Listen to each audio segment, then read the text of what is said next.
প্রকৃত পক্ষের শিক্ষিত বিয়াদব যাকে বলে, একে হলো হাসনাত আব্দুল্লাহ, দুই হলো সার্ভিস আলম, 3 নম্বরে হলো নাসির উদ্দিন পাটোয়ারি। শেখ হাসিনার পতন করে আমরা কি দেখতে এসেছি যে আপনার সরকার গঠন করবে? সেই সরকারের অধীনে আপনারা 5 বছর বিনা ভোটে ক্ষমতায় থাকবেন। 5 তারিখের আগে কি দিন পার করেছি আমরাই জানি। এখানে যারা বসে আছেন 90% মানুষ জানেন না কুষ্টিয়া জেলায় সলিমের চর কোথায় অবস্থিত। বাংলাদেশে শুধুমাত্র ছাত্র জনতা কিন্তু আন্দোলন করে নাই, বাংলাদেশে আন্দোলন করেছে, জীবন দিয়েছে, রক্ত দিয়েছে কৃষক, শ্রমিক, জনতা, চাকরিজীবী, সমস্ত প্রকার পেশাজীবী মানুষেরা। আজকে শুধুমাত্র মুষ্টিমেয় গুটি কয়েক ছাত্র আন্দোলনের ফসল ঘাড়ের উপরে তুলে ঢাকা বিশ্ববিদ্যালয়ের কিছু ছাত্র নেতা আবির্ভাব হয়েছে। আমি অস্বীকার করব না তারা ছাত্র আন্দোলনে নেতৃত্ব দেয় নাই, অবশ্যই তারা ছাত্র আন্দোলনে নেতৃত্ব দিয়েছে। বৈষম্য বিরোধী যে ছাত্র আন্দোলনের নেতারা ছিল তারা ছাত্র আন্দোলনের সামনে থেকে নেতৃত্ব দিয়েছে।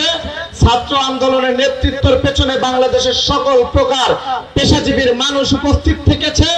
বিএনপি, যুবদল, ছাত্রদল তাদেরকে সাহায্য করেছে। অথচ আজকে আমরা দেখতে পাচ্ছি বাংলাদেশে 3 জন মোস্ট ওয়ান্টেড বাটপার আছে যারা বেয়াদব, প্রকৃত পক্ষের শিক্ষিত বিয়াদব যাকে বলে, একে হলো হাসনাত আব্দুল্লাহ, দুই হলো সার্ভিস আলম, 3 নম্বরে হলো নাসির উদ্দিন পাটোয়ারি। সংগ্রামী সাথী বন্ধু, এদেরকে আপনাদের চিনতে হবে। এরা যে দল গঠন করছে এই দলের ইতিহাস আপনাদেরকে জানতে হবে। এই হাসনাত আব্দুল্লাহ কিছুদিন আগে বক্তব্যে আমাদের নেতাকে নিয়ে কটূক্তি করেছে, আমাদের হৃদয়ের স্পন্দন, আমাদের ছাত্র দলের সাংগঠনিক অভিভাবক তারুণ্যের অহংকার তারেক রহমানকে নিয়ে কটূক্তি করেছেন। সংগ্রামী সাথী ও বন্ধুরা, তারা আজকে সংসদ নির্বাচনের আগে স্থানীয় নির্বাচন চাচ্ছে। কেন ভাই? স্থানীয় নির্বাচন দিয়ে বিশৃঙ্খল পরিবেশ সৃষ্টি করবে। বিশৃঙ্খল পরিবেশ সৃষ্টি করে বাংলাদেশে আওয়ামী লীগের মানুষজনদের আবার জায়গা দিবেন। আওয়ামী লীগের ব্যবসায়ীদের পুনর্বাসন করছেন আপনারা। আওয়ামী লীগের ব্যবসায়ীদের পুনর্বাসন করে 100টা করে 200টা করে গাড়ি বহর নিয়ে নিজ এলাকায় যাচ্ছেন, নিজেদের নতুন দল গঠন করছেন, বাংলাদেশের মানুষকে ধোঁকা দিচ্ছেন। নির্বাচন দেরিতে করানোর নাম করে আপনারা সাংগঠনিক কার্যক্রম চালাচ্ছেন। আপনারা সংগঠন করেন তাতে আমাদের কোনো যায় আসে না, আপনারা দল গঠন করেন তাতে আমাদের কোনো যায় আসে না। কিন্তু একটি অনির্বাচিত সরকার 1 বছর 2 বছর তার অধিক ক্ষমতায় থাকতে পারে না। আপনারা বলছেন ডক্টর ইউনূসকে 5 বছর আমরা ক্ষমতায় দেখতে চাই। হ্যাঁ, সমস্যা নেই, দেখেন, আপনারা দেখেন ডক্টর ইউনূস একজন ক্লিন ইমেজের মানুষ, আপনারা তাদেরকে প্রধানমন্ত্রী দেখতে চাচ্ছেন, দেখেন ভাই, তাতে কোনো সমস্যা নাই। সেটা হতে হবে আপনাদের দল থেকে সুষ্ঠু নির্বাচনের মাধ্যমে। আসেন ডক্টর ইউনূসকে প্রধানমন্ত্রী করে দিয়ে। নির্বাচন বাদে ডক্টর ইউনূসকে প্রধানমন্ত্রী করতে হবে কেন? তাহলে বাংলাদেশের গণতন্ত্র কোথায় গেল? তাহলে আজকে হাসিনার পতন করালাম কেন আমরা? বাংলাদেশের মানুষ কেন ভোটাধিকার পাবে না? তার মানে তারা বক্তব্যে বলতে চাচ্ছে আগামী আরো 5 বছর বাংলাদেশের মানুষ ভোটাধিকার এবং গণতন্ত্র হরণকারী হয়ে থাকবে। এটা কি বাংলাদেশের জনগণ মেনে নিবে? এটা কি আপনারা মেনে নিবেন?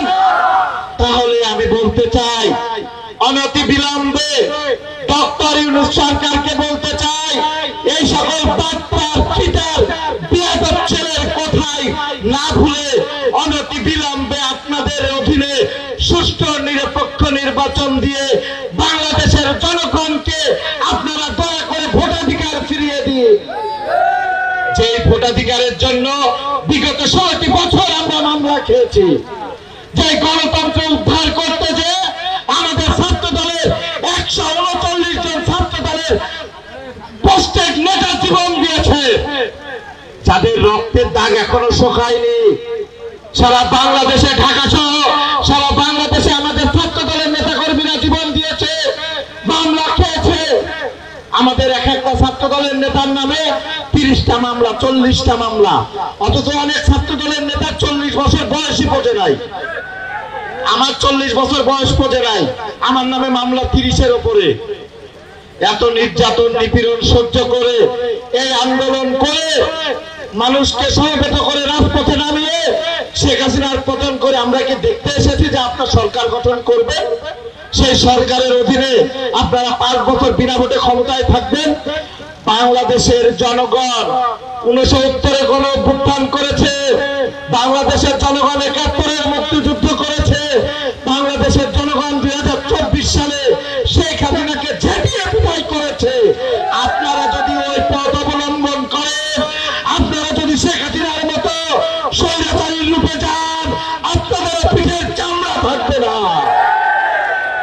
দয়া করে বিএনপিতে কোন রকমের আওয়ামী লীগ যারা করেছে অথবা আওয়ামী লীগকে যারা সাহায্য করেছে অথবা আওয়ামী লীগকে যারা অর্থনৈতিকভাবে স্বাবলম্বী করেছে তাদেরকে দয়া করে জায়গা দিবেন না। আপনাদের পা ধরে অনুরোধ করছি। খুব কষ্ট লাগে। 5 তারিখের আগে কি দিন পার করেছি আমরাই জানি। এখানে যারা বসে আছেন 90% মানুষ জানেন না কুষ্টিয়া জেলায় সলিমের চর কোথায় অবস্থিত।